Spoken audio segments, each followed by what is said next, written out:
Igbo ndị ọma njem ọ na-ekele m unu n'ụbọchị nke tata ya gaziri gị boy ọma na-ege m ntị n'onu. Biko vidio a bụ gbasara Jpac na Igbo Channel TV. Ị mara tere aka ha bido na drag ya na social media. Jpac si Igbo Channel TV, Igbo Channel wee si Jpac. Jpac bịa pụtara vidio wee na-asị na ya wa biye yere Igbo Channel TV afọ na-aza.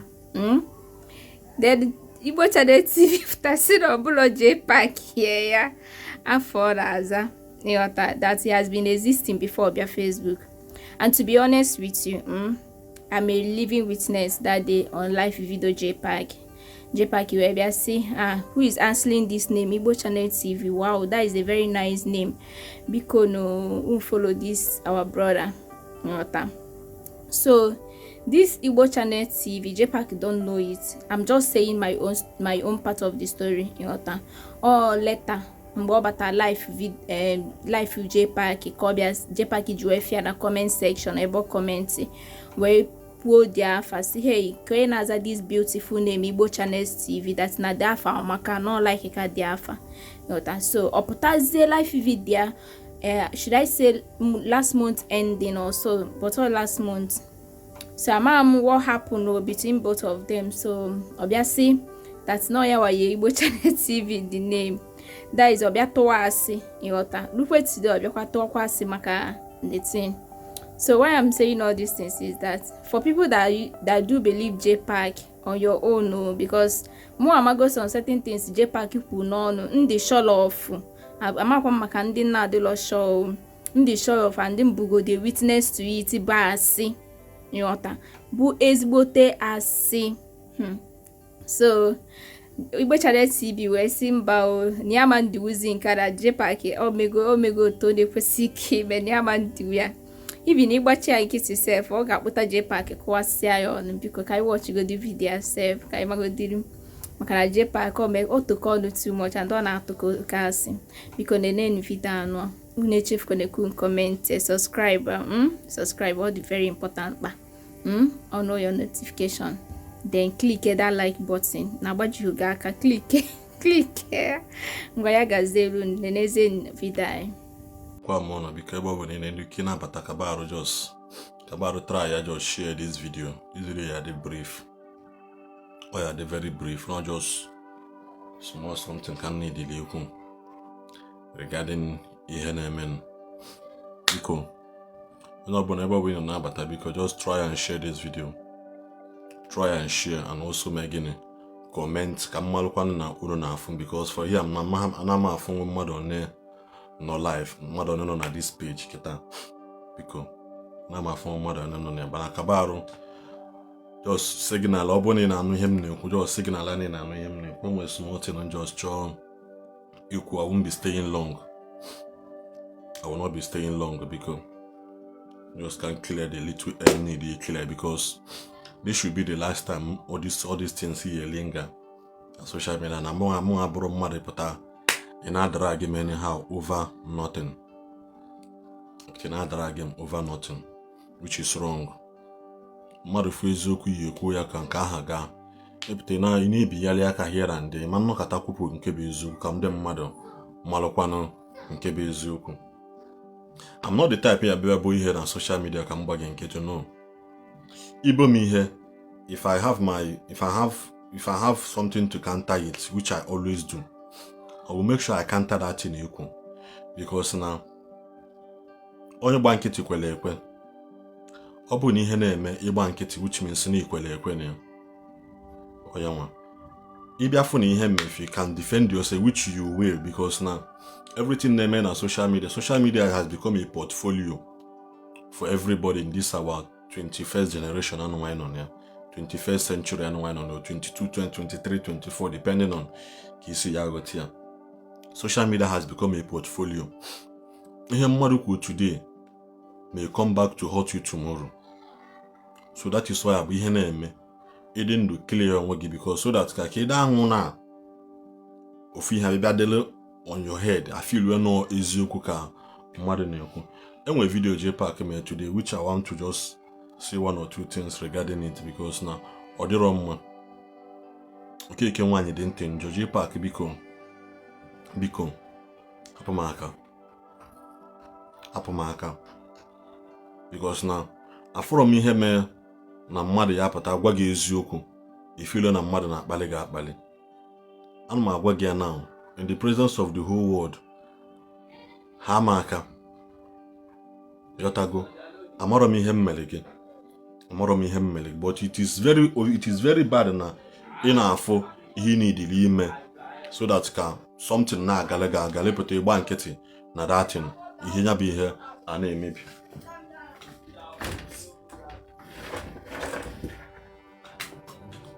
So biko Jpac, I think I'm going to clear this. I want a video Jpac maybe because I don't want to waste much of your time. Because Jpac only he could this video, which now again and take on here Jpac you could.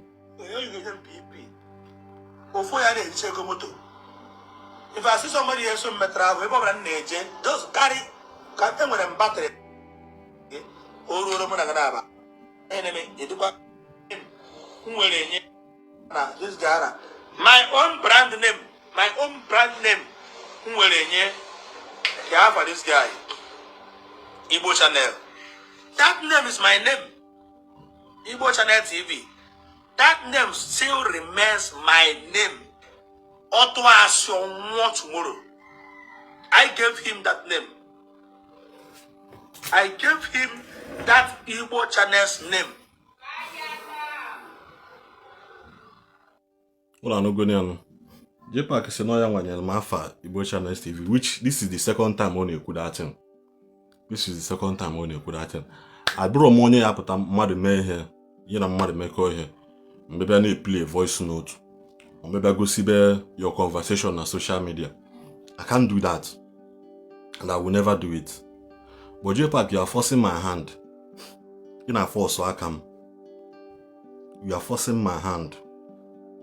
And I don't want to go against something that I believe in.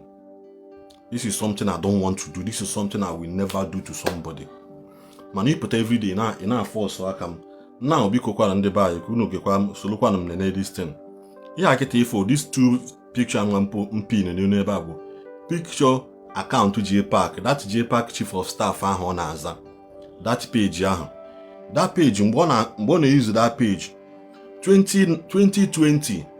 That page was created Mbonaza Igbo Restoration TV 2020. Ihe Jpac, that page na Azabo. Ndị ọbụna ma that page, mana that page na Aza Igbo Restoration TV.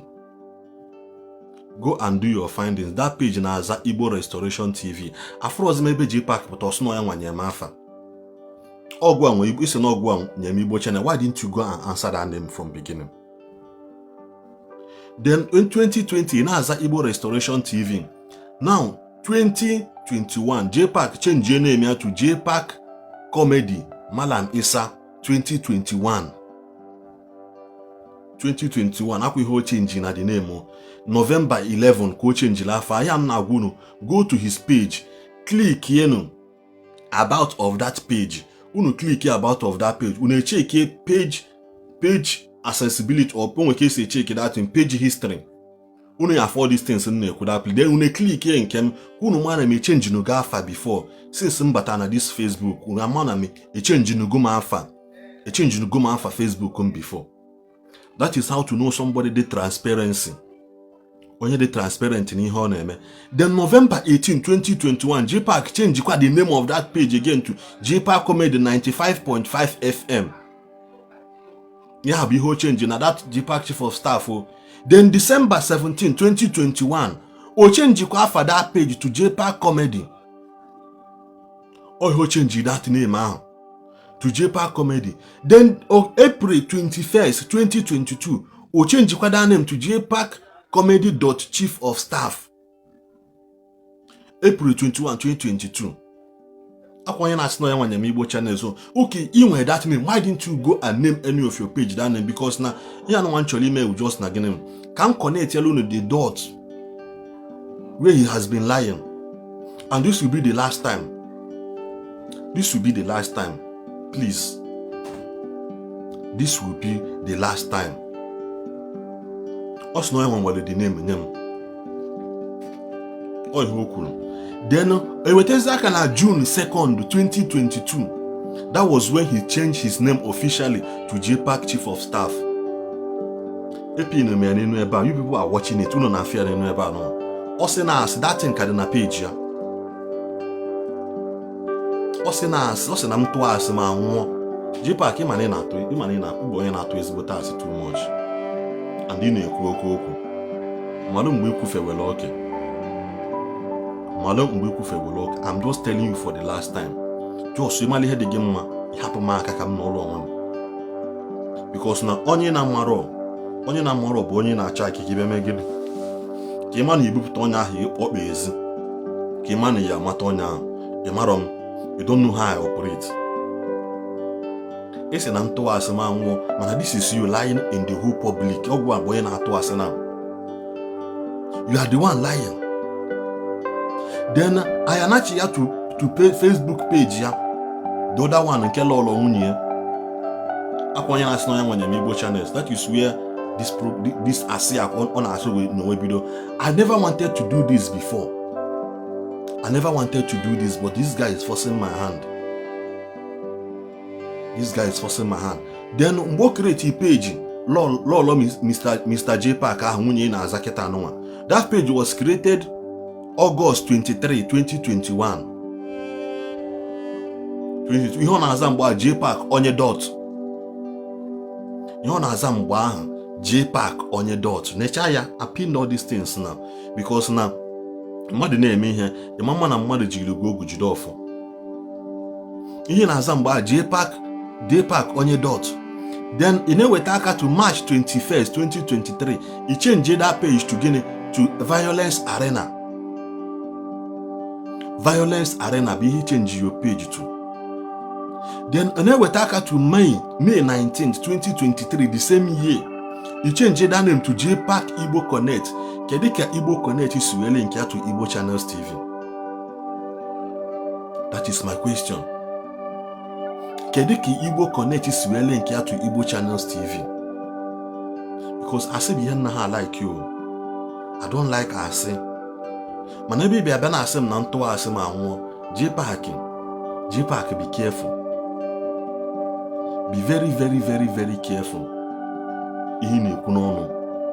Achọrọ m ịbịa na-abata n'ime your personal life and your saga unu na-agba online and kunu say use saga grow. I don't like it.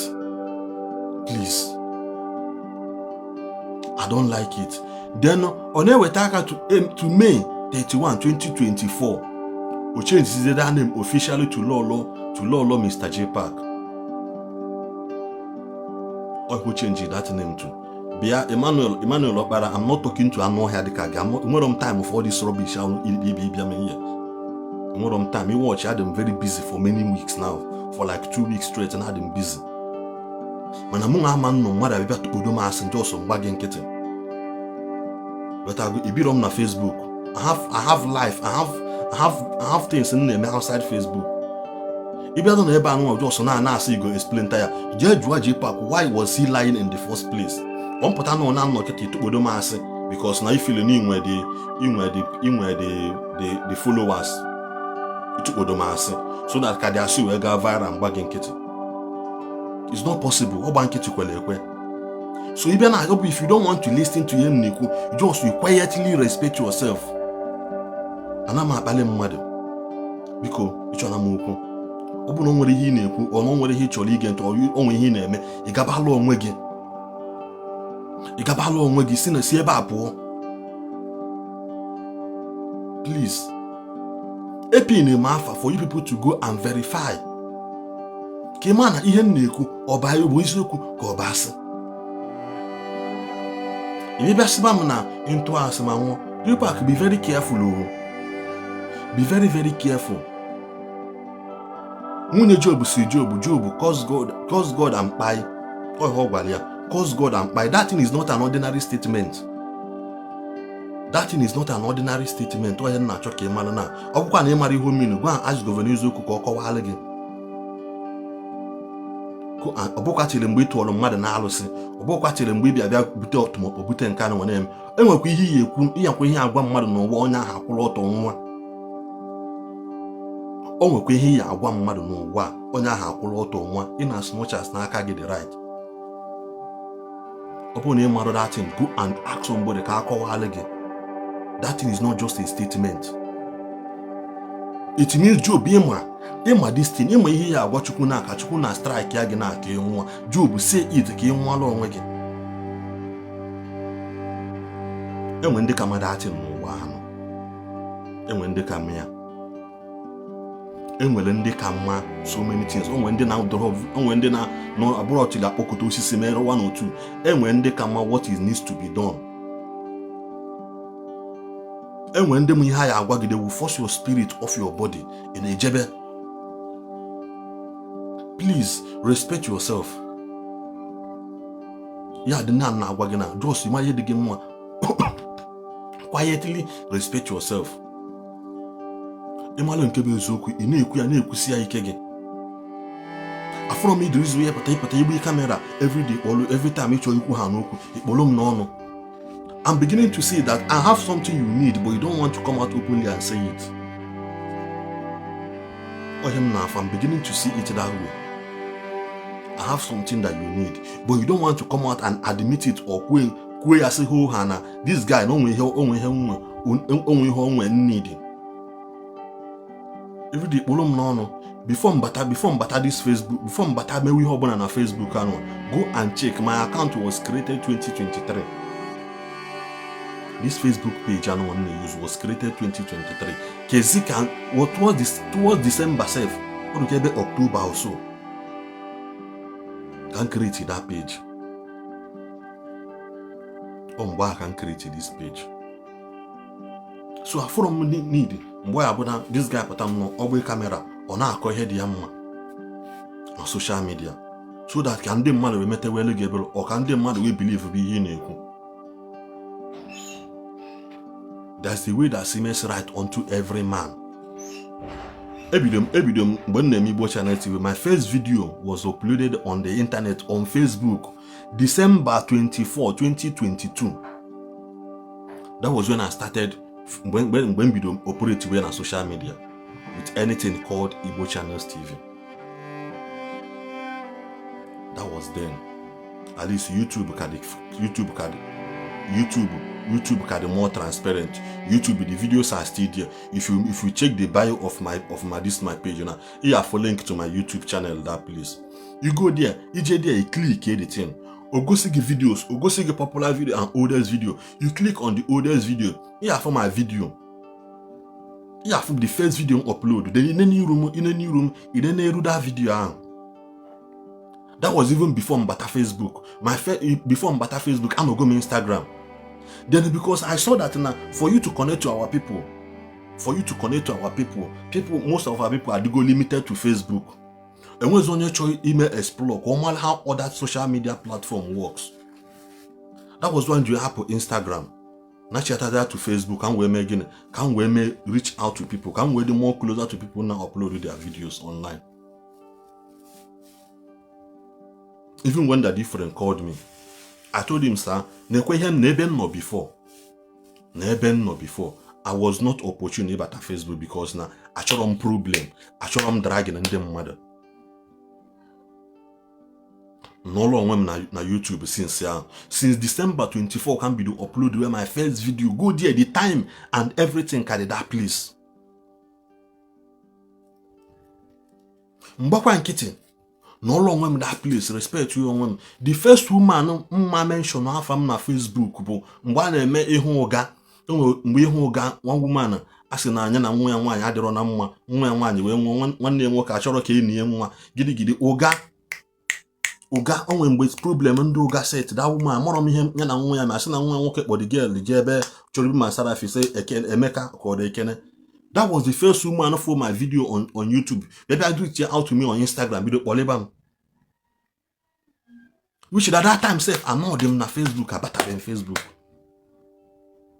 Nemelo women henkem. No long women stay away from the eyes of people. Usually the transparent on Facebook. Why are you changing your names? You were 3 pages, man. 2 of them. You change Gafa more than 4-5 times in a year. since he created that page. Then why can't you in a way for can mad go see more ebe we that name and ebe we change alpha to that name no go anyalum.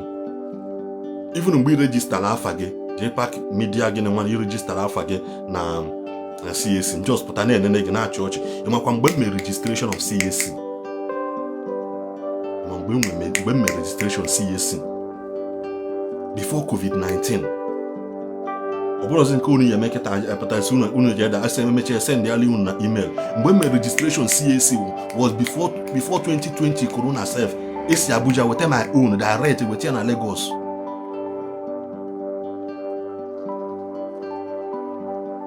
Only na maro. Beyond ahunso. I'm the type that talks too much, and I'm the type that not like I'm new everything on social media. No. Not like I respect people. I respect and I value people so much. Because now I've learned to, as somebody taught me, because now also whatever money can buy, relationship can pay for it. Whatever money can buy, relationship can pay for it. If you feel when with all your money, that means you are poor. Let there be something in your life where you can look into. The man visit him. But if everything around you pay for it, that means you are poor. The greatest gift of money is the gift of people. Is the gift of men around him. Mana Jpac put every time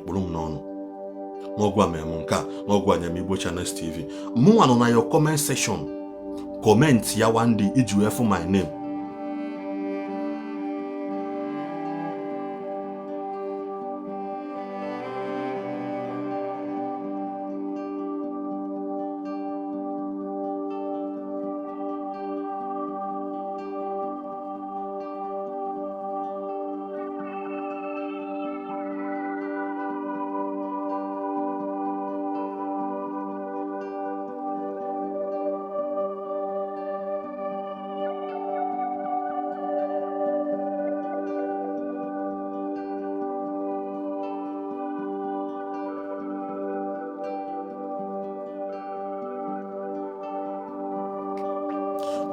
Comment here that time. Comment here on your page. If the name and you liked it, which you acknowledge on your video. You may acknowledge on your video because this will be the last time I will ever come out and name anything about Jpac. The only thing about the week is that just try as much as you can to make peace with people. To make peace with people wrong in one way or the other. Yotago. Try as much as possible so that you make peace with them. Now they can chat that video home at that time. Because it's good now. You know make here. Most times I not get record now. It's for your own benefit one day. Name without woman dragging. TV was God. Name without channel for this woman to be here. Name without woman dragging one your guy. He used it to do his YouTube channel. For those thinking I'm making money from this, this particular page is not monetized. Yeah. Check it here. Yeah, without woman bia instead of bia gwamuku na Instagram bi repalebam. Ngwe reply your put bia make video ngwa post we na page. I know what to do. Madam, omari how you instead of ya bia kan kuzeli here. After condemning the woman and I everywhere, you now came to my Instagram inbox. You know now. To tell me Ephesians forgets what is written on the cyberspace. Obia of here why you reach out to me. Obia be wahala mumba. He said that's not how to do it. Mother push na post video ya mgba na eti link to her page. Na the description of that post all those time. Nacho video mgbe Jpac acknowledge her na the video ba. Yes, I love this name. Igbo Channels. Hey. This page didn't be follow. Because I want to have a page here. Because follow only Igbo channel. About a money, but that name follow there. Igbo channel TV. That name follow that guy. Forget. Also not for the chain Toyo. He decided yeah, I'm going to pay Facebook or phone. Yeah, was going to pay that Facebook or phone then. The second I'm looking at this page now journal life now journal can life on them at least now drop comment. Come on and them mad or Matia, and he saw it and liked it. If you really know that why hasn't he been using it all this while? Or you need a job more? Why hasn't he been using it all this while? Because now, if you're not let that be a proof. Let that be a way or a book. Now, no katakwane sigo sikene mgbe ime this thing. Sigo sikene time and so ye mgbe use such thing. Man, onworoka isi trace your page. Since you be the new page, onworoka isi trace ya we for something like Igbo channels on here. Ihe nwere Igbo Connect. Ihe nwere beginning Igbo Connect. Stop lying to people. Stop lying to people. Because that's the simple truth. I be asking this video because now enough of all these lies. Enough. My first page was Okafo TV. That page can be active on Facebook. On an admin posts anything there since the admin, one of the admin, because now I'm on now secondary admin no obodo Igbo. When the accounts near somebody not Dubai, that account can afford 8,000 followers. Ichiche came by created that account. If on that account they change the mafia before.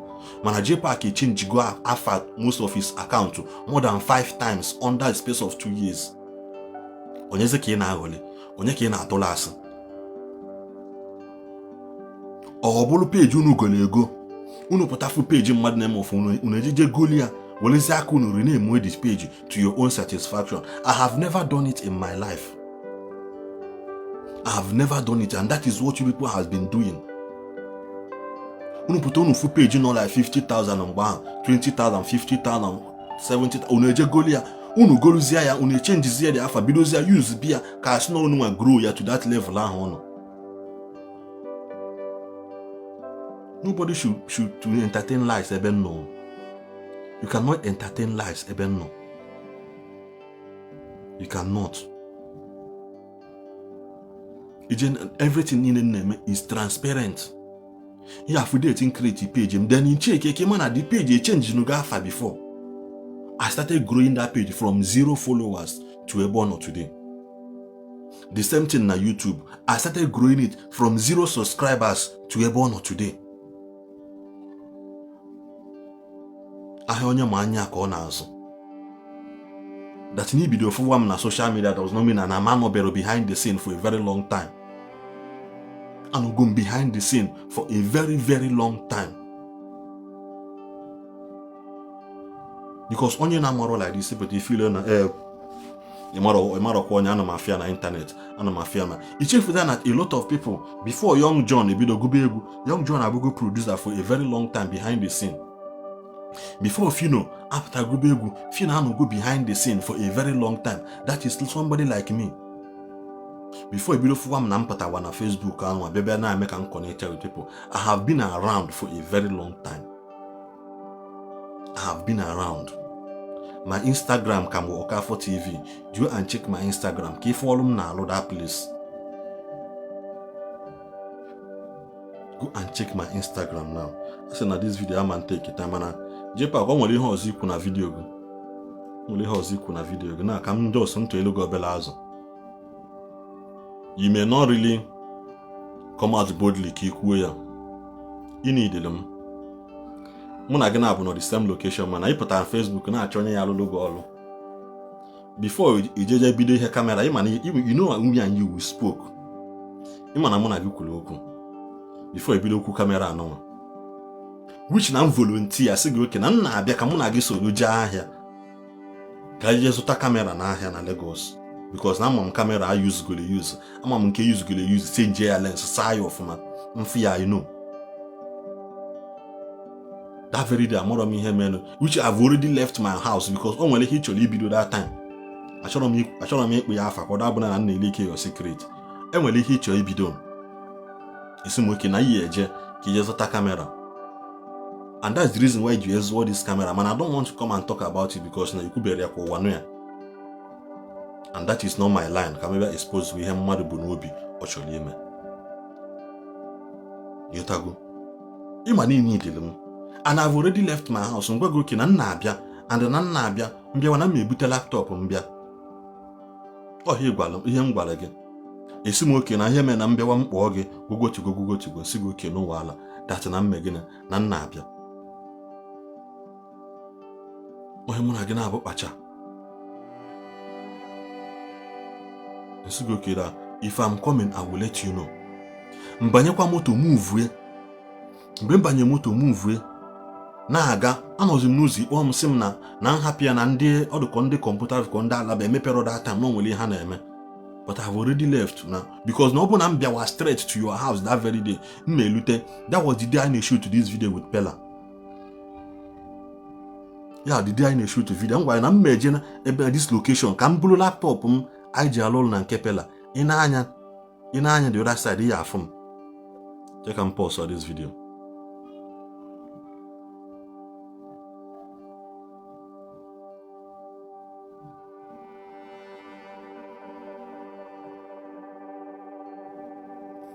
Ị na-anya na this video na-eme ebe a ụmụnwadị ihe efe nyi abịa na nke gị that very day. Ihe efe nyi abịa na nke ji didi ọkpọrọ m nso oke na anọ m ọrụ na nke Pella mana ihe mee na enwego 2 people nọ ji already. Ihe mee ka m bụrụzie laptop ndị dị bịawazie na nke gị ịbịa lụọ ọrụ gị ọrụ anyị kwetacha anọzi m n'ụzọ ịkpọọ m si m oke na cancel go the thing na mụ na-ekwu osi that I should send my account maka inye m ego nsi gị don't worry I don't do like that. As long as nwebe ihe m megoro gị that I won't accept money from you. That was the day I shoot this video with Pella na location. This very video yepu ya Pella series ọrụ ọnụ eso m na ndị shoot to that video. So nwere ihe ya bịa na asị na email nke a mee nke ọzọ na ichefu ya na somebody has been there for a very long time even before you matter. Ọ bụ na m amara ihe na-eme, will you reach out to me sị m bịa meelụ gị ihe? Will you reach out to me sị m oke bịa meelụ gị ihe? Ihe kwa the same video gị na gọvanọ Izuukwu melụ after mbịacha na mgbe ị nwere problem mbịa na police station. Yeah, the appreciation video unu melụ mgbe a kenekwa a lot of people bịara for your help that time ahụ. Kita ka ifiri na iju ebe bịa gwa m okwu because I simply told you what to do ka okwu unu na-enwe na social media bi. That is my only offense was telling you what to do ka okwu unu na-enwe na social media bi. Netago ebia bulia. So for me now to round this video up, onwe hem chọrọ ịgwa gị Jpac. Hem chọrọ ịgwa gị swallow your pride. Ịbịa ka ịkpa business netago. Ọ bụ na enwe na atakụrụ gị, ọ bụ na enwe na-ewe gị iwe, ọ bụ na ịmara ka esi wee bịa swallow your pride ịbịa. Mụ na gị na-aba anyị richie business, anyị richie agreement, ekwue ka esi na-akwụ ụgwọ because na mụnwa anaghị amanlụ ọlụ monthly. As it is now, amanlụ ọlụ monthly. That's just the gospel truth. I can't work for you, but you say na all video work, all editing, and maybe I'm after 1 month ke kwụ ụgwọ. It's never done. When I know that kind of follow, but somebody where people like Yambaba, the man in Wogo people, all hand on deck. Even ndị na-ede ede, even ndị na-agụ agụ, even ndị na-subtitle, even ndị na-eme video, even ndị na-eme editing. As long as for the starting ofu onye bịa na-alụrụ gị ọrụ eme gị video mail gị editing ahụ, my brother, nobody will work for you for 1 month ka ịkwụọ ya ụgwọ. Ọlụ anyị dị ka ọlụ moto onye ebulu gaba. Ọ dị na ọlụ anyị anụ anyị na-alụ. Etago onye ebulu gịnị ebulu gaba. So ihe mgbe muna Nedu na kana loko. Nedu wazobia me yebe ni. Ihe moto ihe a cappella. Ihe anu wa Alibaba. This is a cappella. This is aproko. Nya aproko ebe ni. So my brother, onye ọbụla na-alụlụ gị ọrụ si gị na ọkwụ n'ụlọ ọhụụ monthly is a lie. The person I like gị and the person achọrọ ka o mee gịnị ka ọ gwa gị nke bụ eziokwu. But the truth is, nobody will do that kind of work for you. So if you reach out to me now, ị bịa ka ịkpa business. Ọ bụrụ na akwụ m ụgwọ one video, ịkwụ m ụgwọ one video, mmecha send ele gị enye m ego m. Nke ahụ aga. That's because all these things ị na-agbaghalị na social media na-eme gidi. Na mgbe onwekwa ihe na-alụ, onwekwa ihe na-eme na mgbe na run Airtel advert. Which na-edu. Na mgbe run Airtel advert. The one, that one, forget. Knock it in the back. Oh my God. How much is it? 300,000. 300,000. Now? Yes, that's the price. Price it 12. What? Come. What's your price? 12? Walk away. Do as if you're not looking at it. We'll call you back. I should keep watching. So if you get, you know, share this video. I'm back here for Amarachi. I just check and be so again. I've been here for a very long time. Now I'm here Amarachi. Sister of husband material. How are you? Yeah, Amarachi. Nkanya na anya don't say me. As you said it. I know. 500 naira. I got 1 gigabyte data and 60 minutes of voice. I know. I'm from calling my woman now, and I said she should come for visitation. Hey, yeah. Hey, come here. Because who is she to you? She's my sister now. Yeah, sister. Yeah, your blood sister. Okay. Because of what? Yeah, I tell advert me. Then 2023, run up another Airtel advert again. Another Airtel advert and fly had run. So Jpac, if you really need help, you come out openly when you need the help. Nana. Long time, 10K, my side 5K. I the wrong one here kind of is right now. Another Airtel advert. I'm gonna fly this drone from the Airtel alone. You know go pass me by. Yeah. I'm gonna fly drone from the Airtel. So for you the national, no worry home, no mahadolo, no ko can eto elia. If you are business, I will tell you what I will do for you. Then I assign no. Obu no one video, you come go long because na have better you on down now. For you now, anybody know into entertainment my hand. What if now all for 4 days now? Inside that 4 days, you all within Friday. You may expect can happen all hanji, maybe all because na mona get agreement. I want a memorial chance, and working a memorial chance, it's all on yours. On a case, a lawyer. It's all on yours on Hagaba. Then the last year, run no advert in this in the DSTV. Do you message to go take business this weekend, eh? How now? Do you message to go take advert in the DSTV. How now? Super Pix. Do you message to go take business like this guy? Yes, when I didn't really argue. We Super Pix, they give out 10 million to 10 lucky people this weekend. Forget. You advert on the DSTV. So now people. Now somebody not behind the scene for a very long time. Sometimes learn to ask questions. Learn to ask questions before a video criticize one in Amaro. Learn to ask questions. This message is not only for Jpac but for everybody. In Amaro, don't speak against it. That you doesn't know it does not mean that thing does not exist. So Mr. Jpac, Bob when you're ready. You reach out to me. I'm a business. Yetago. I'm here in a bagali. You say about Ghana. Oh, go butelia. Because even we were governing Zokuna block one. I never knew no block alone. I still reach out to him. Boy on a phone. Come go say na. Oh, again me. Why did you block me for telling you the truth? Oh, yeah, the same thing you go Gajik today. It's a Gajik now. Mother is your friend does not mean na men call my name and we are no melon call one man call your name and we are no melon call. Well, then why are you finding it very hard mgbe m gwa gị na nke unu na-eme nke a this lane unu na-agba unu na-agbatara ya na this is what to do. Why is it very difficult for you people to make to acknowledge it? To acknowledge it. And secondly, I'm going to go na bia.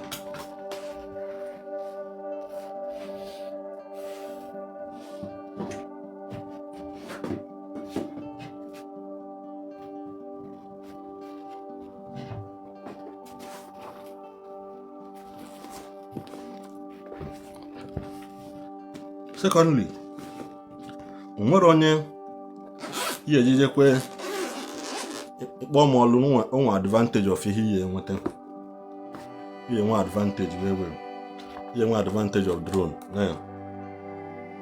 Ihe nwa advantage of drone. One, that's your advantage in ịkpọ m ọlụ. That is up to the guy na me advantage over other people when I have because now I train myself every day versatile in all angle. Yeah, drone. Yeah, my first ever drone we use go. Yeah, my first drone can use were on Airtel advert. Yeah, is a chamanka. Yeah, but DJI. Make you just go on na. Kemale go on. Then we better after also go there this one. Yeah. We go there the second one,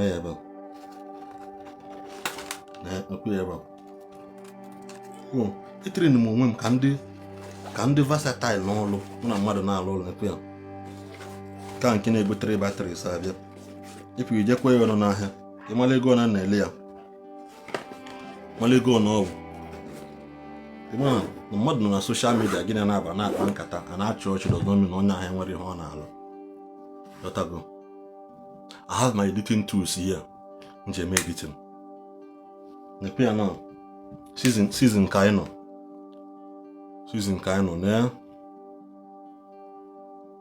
Ne olo mmadụ nji in case of you na-ekwu. Ihe ala Gidi event finish on Sunday.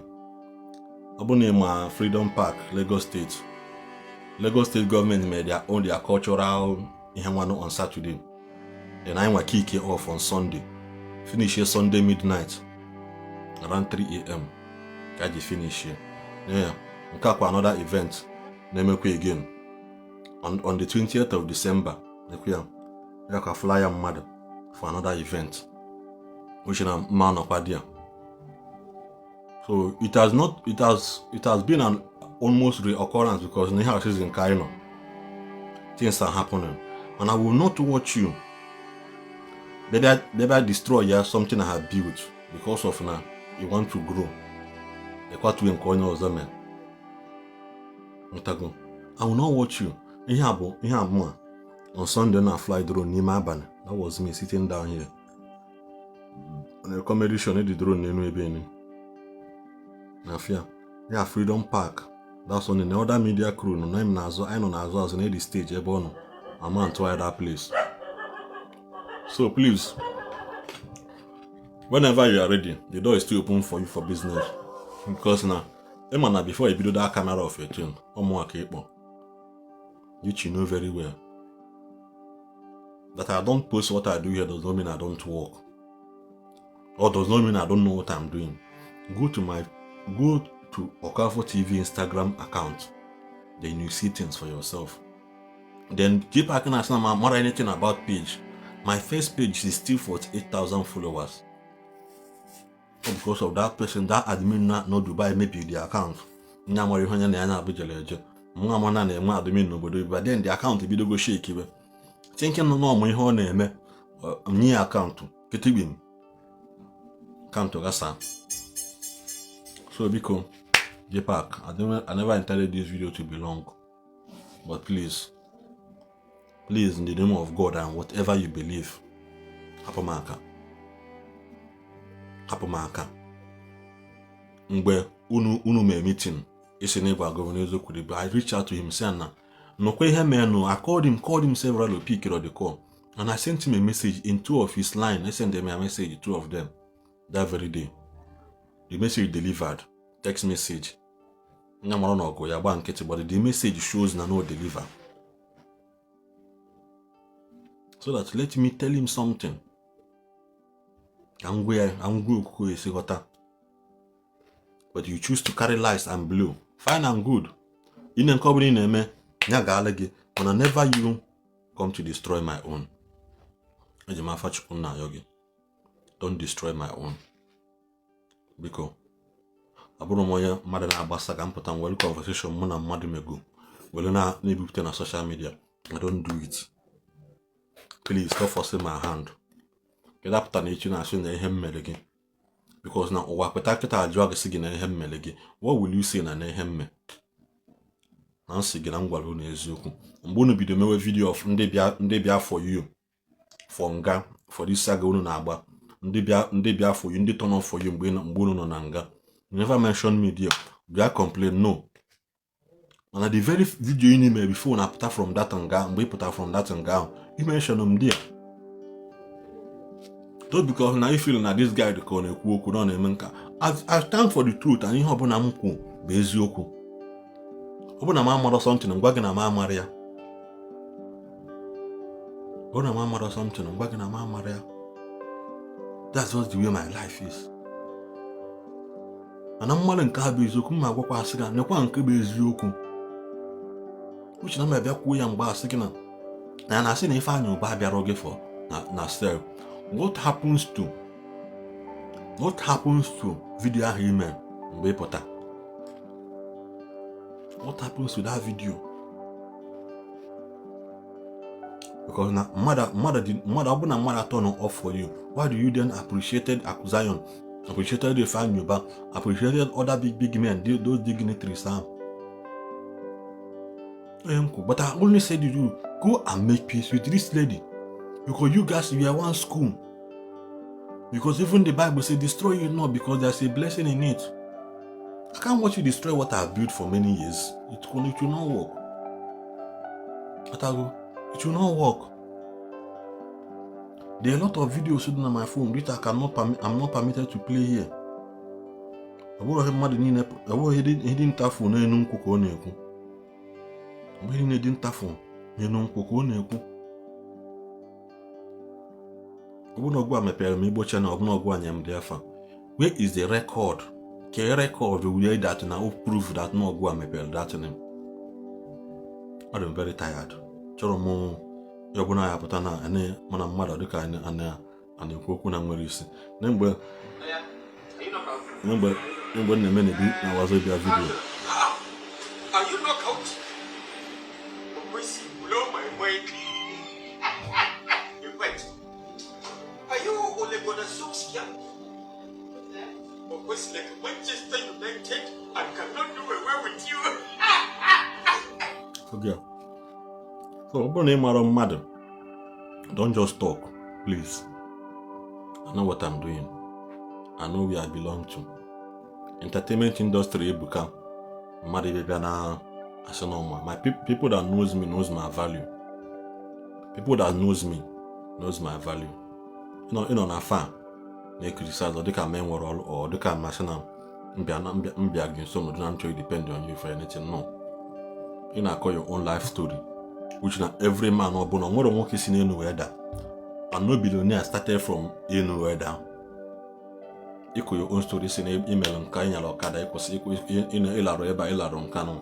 Everybody with their own story. Let I go.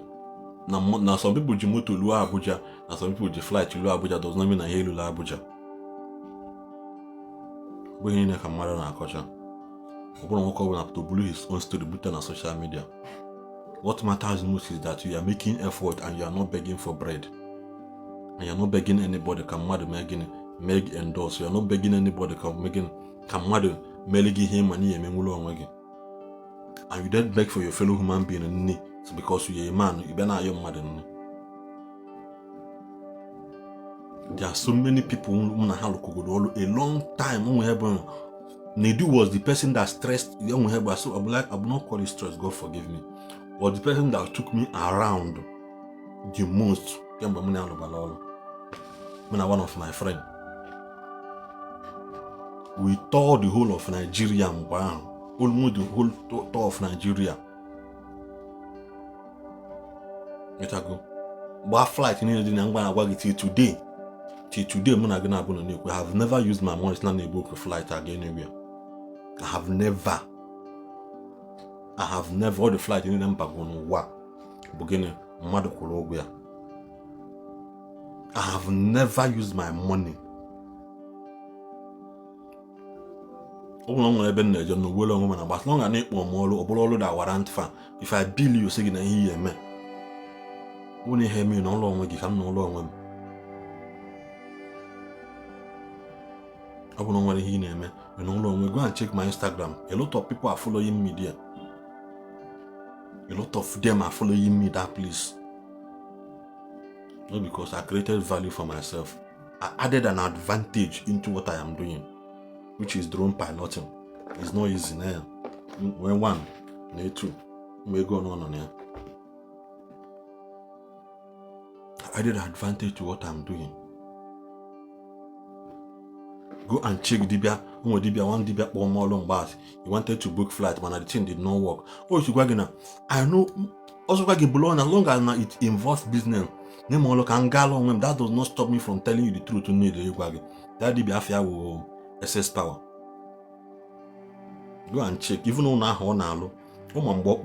for video of that house.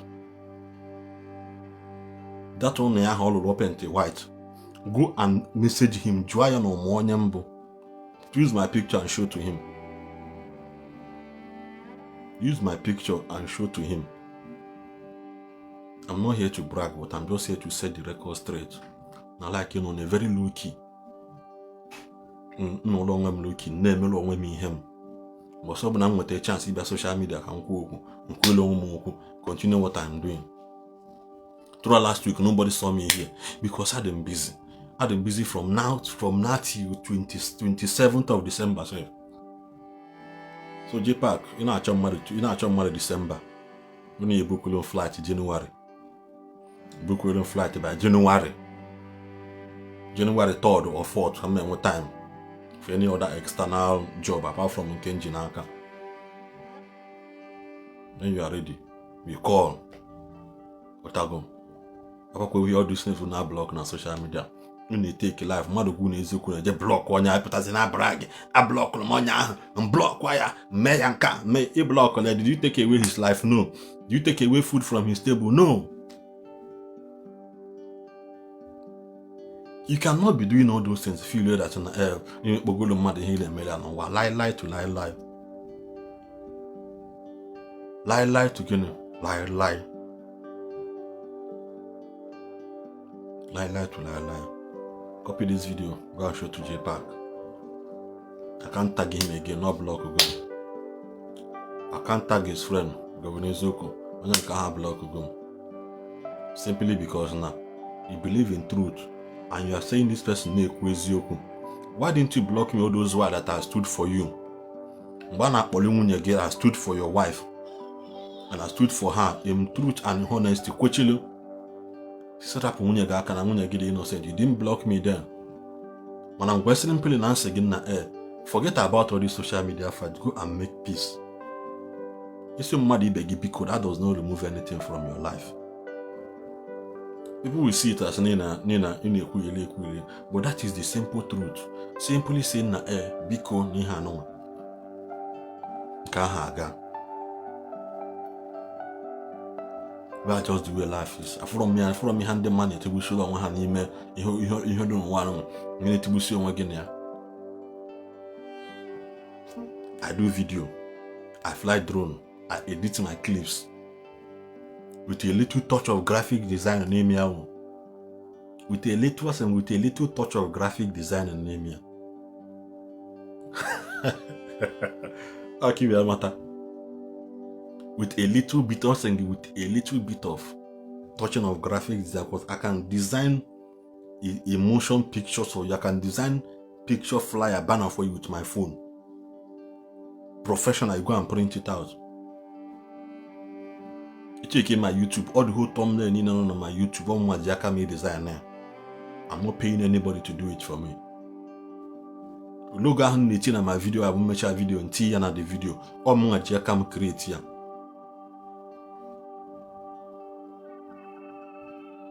Ụmụ ji aka m create ya.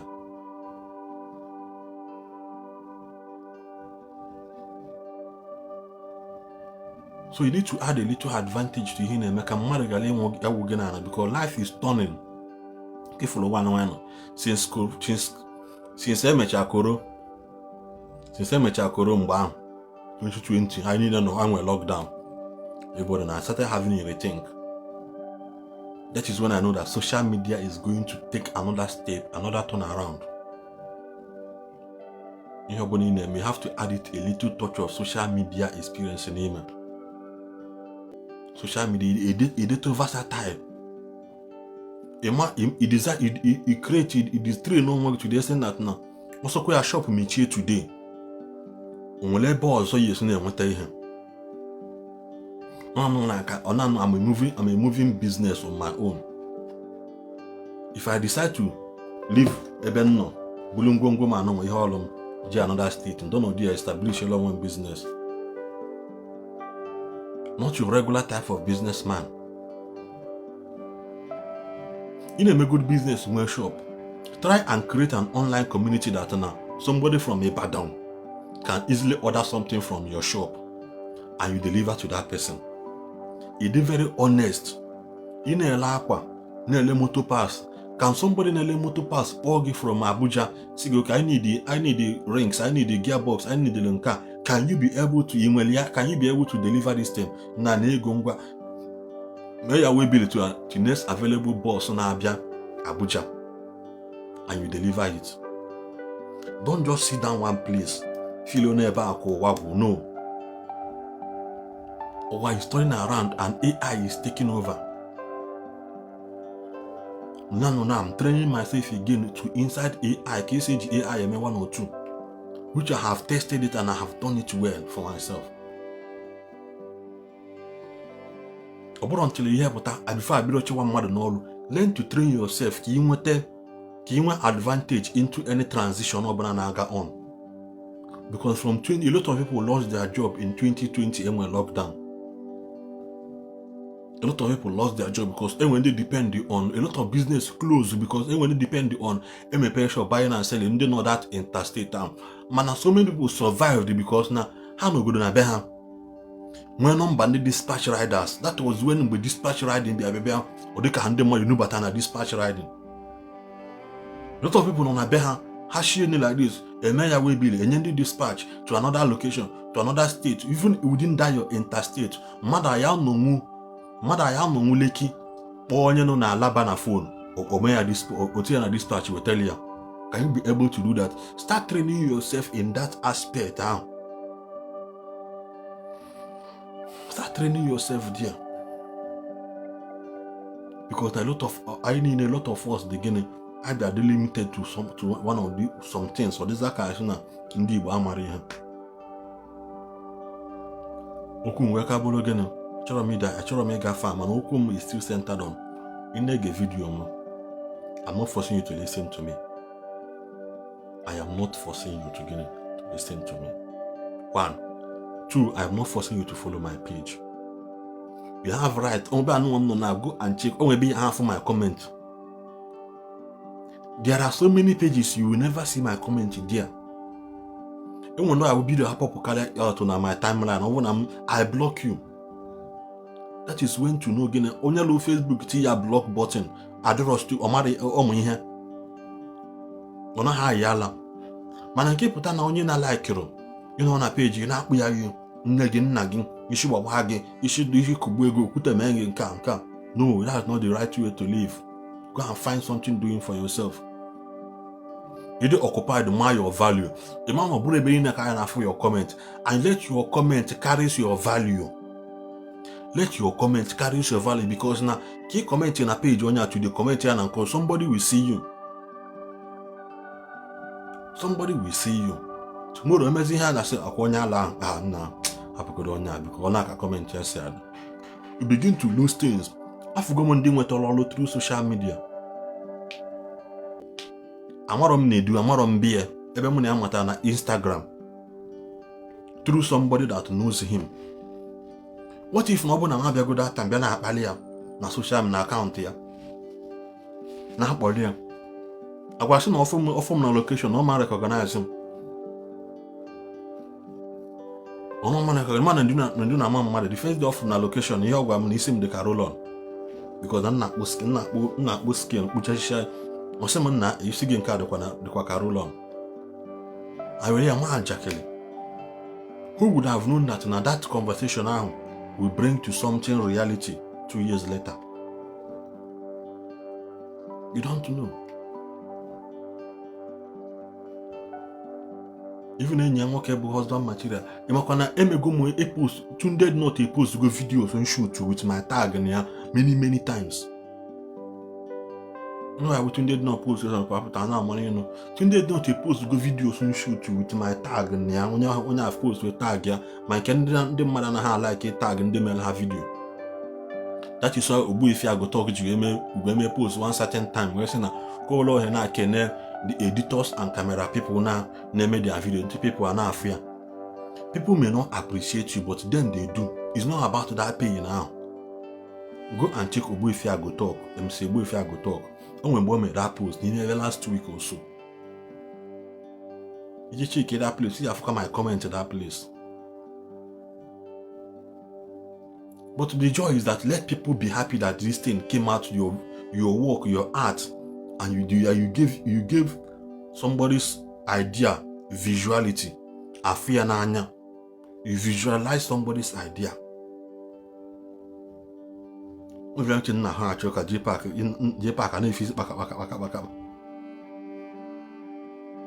nobody will work for you this all wire 1 month straight.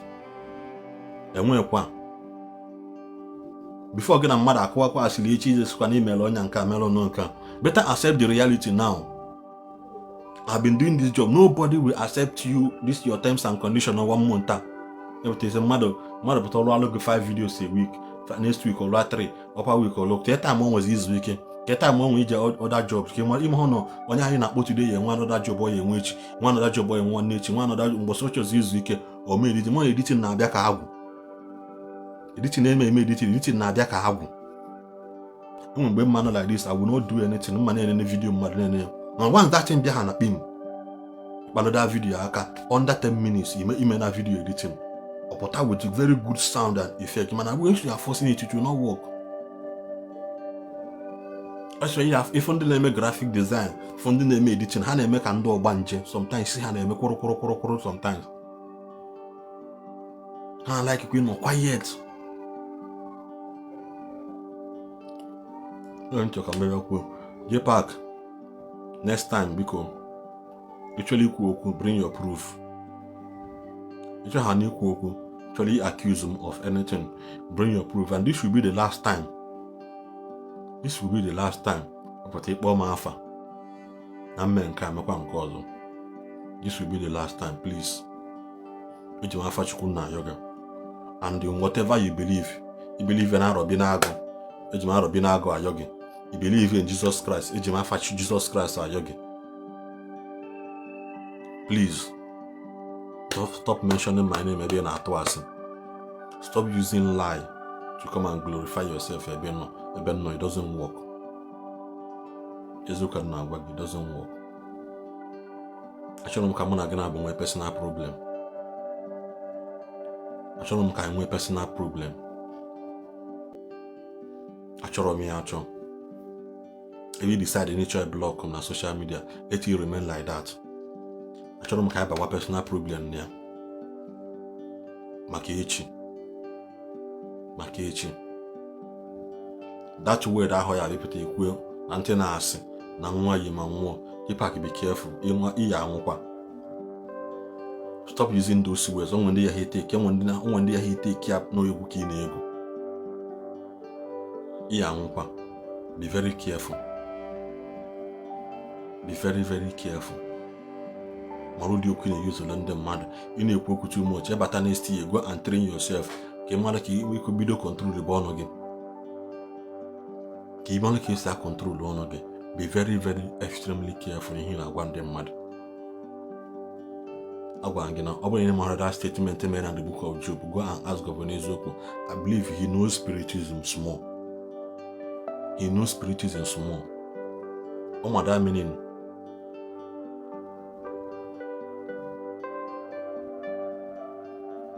Oma the meaning of ihe a na-ekwu. Oma the meaning of that word ahụ. Okechukwu, why did you call him? Must you come to Facebook? Okechukwu, please. Nna ya gị na reason with your sense, malihe. Jpac me video. Bolicha m na video. Si no ya nyem afa. Me have one personal problem. No head no personal problem came I should have. But I from the need. If I defend when I'm on social media, I'll come on social media and defend myself. I shall go. I shall not answer Rushi. I shall not anything. Oboro allegation. Not that he lied. But I go. He lied. Even I sent boy on a phone, but we are going again. Where I have my proof to leave it there. Oh, now they pay attention. They have mad in you. When they pay attention, just see people me on a type of wow. Boy on a phone, we're going again. We are not at twice. Boy on a phone, we are not you should be the one to come and apologize to me. You should come out and apologize. No more accordingly. After listening to this video, after everything now, and this proven, you should be the one to call me. That he's sorry. That he is sorry.